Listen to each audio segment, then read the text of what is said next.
1990 எனக்கு மதுரை பற்றி எதுவுமே தெரியாது. கிழக்கு எது மேற்கு எது என்று தெரியாது. மேலூர் வடக்கே இருக்கா தெற்கே இருக்கா என்று தெரியாது. என்னென்ன சாதிகள் வாழ்கிறார்கள் என்பது கூட எனக்கு தெரியாது. மோடுமுட்டித்தனம் என்பார்கள் மதுரையிலே.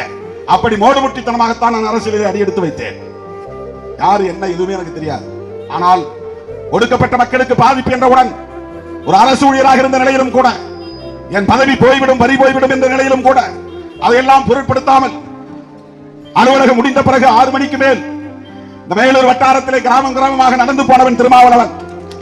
பல கிராமங்களுக்குள்ளே போய் நின்று மலம்பட்டி, நம்முடைய கிடாரிப்பட்டி, இன்னும் பல கிராமங்களிலே நடந்தே போய் மக்களை கூட்டி உட்கார வைத்து பேசி இருக்கிறேன்.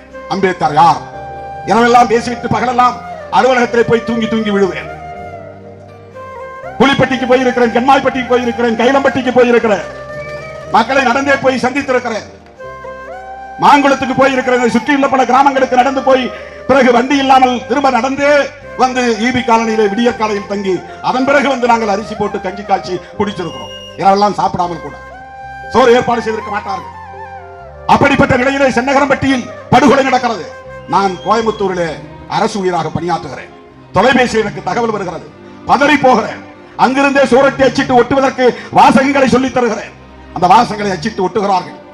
உடனே நான் லீவு போட்டுவிட்டு சென்னைக்கு மதுரைக்கு வந்து தோழர்களை ஒருங்கிணைத்து சென்னகரம்பட்டி படுகொலையை கண்டித்து மதுரையிலே பேரணி நடத்தினோம். துக்கடா துக்கடா அமைப்புகளை எல்லாம் ஒன்று சேர்த்து 20-30 அமைப்புகளை ஒன்று சேர்த்து பேரணி நடத்தினோம் மதுரையிலே.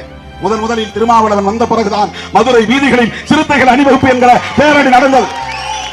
அன்றைக்கே பல தோழர்கள் சொன்னார்கள், இப்படியெல்லாம் மதுரையிலே நாங்கள் பேரணி நடத்தியதே இல்லை, பேரணியை பார்த்ததே இல்லை. ஷெட்யூல் காஸ்ட் சமூகத்தை சார்ந்தவர்கள் 1000 பேர் 2000 பேர் இப்படி வீரநடை போடுகிற வீர மிகுந்த அணிவகுப்பை இதுவரையில் நாங்கள் பார்த்ததில்லை என்று சொன்னார்கள். எனக்கு மதுரை பற்றி எதுவும் தெரியாது. அந்த சென்னகரம்பட்டியை பற்றி எத்தனை போராட்டம். பல்லாகுளத்து சின்னத்தம்பி அடி போலீஸிலே அடி வாங்கி ரத்தம் சொட்ட சொட்ட ஓடி வந்தார் சென்னகரம்பட்டிக்கு.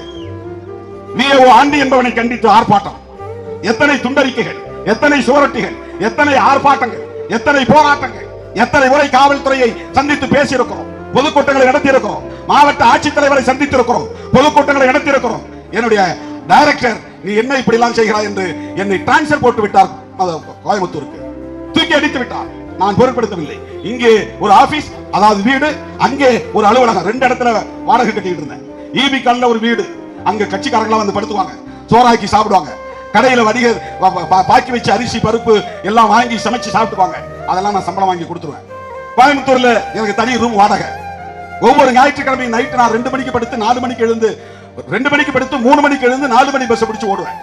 பஸ்ல தான் தூங்கிட்டு போவேன். 2 மணி வரையிலும் கூட்டம் இருக்கும். அன்னைக்கு தொடங்கினது. இந்த நாள் வரையில் ராத்திரி 2 மணிக்கு தான் நான் படுக்கிறேன். இந்த நாள் வரையில் ராத்திரிக்கு 2 மணிக்கு தான் படுக்கிறேன். இதுதான் என் வாழ்க்கையாகிவிட்டது. கால்கள் எல்லாம் 80 வயசு கிழவனுக்கு வீங்கி இருப்பது போல் வீங்கி இருக்கிறது. ஓடிக்கொண்டே இருக்கிறேன். டாக்டர் படுத்து உறங்குங்கள் கால் வீக்கம் குறையின்றாங்க. தூங்க முடியல. ராத்திரி நான் 2 மணிக்கு படுத்து 4 மணிக்கு எழுந்தேன். அந்த நாளிலிருந்து இந்த நாள் வரை ஓடிக்கொண்டிருந்த சென்னகரம்பட்டி அம்மா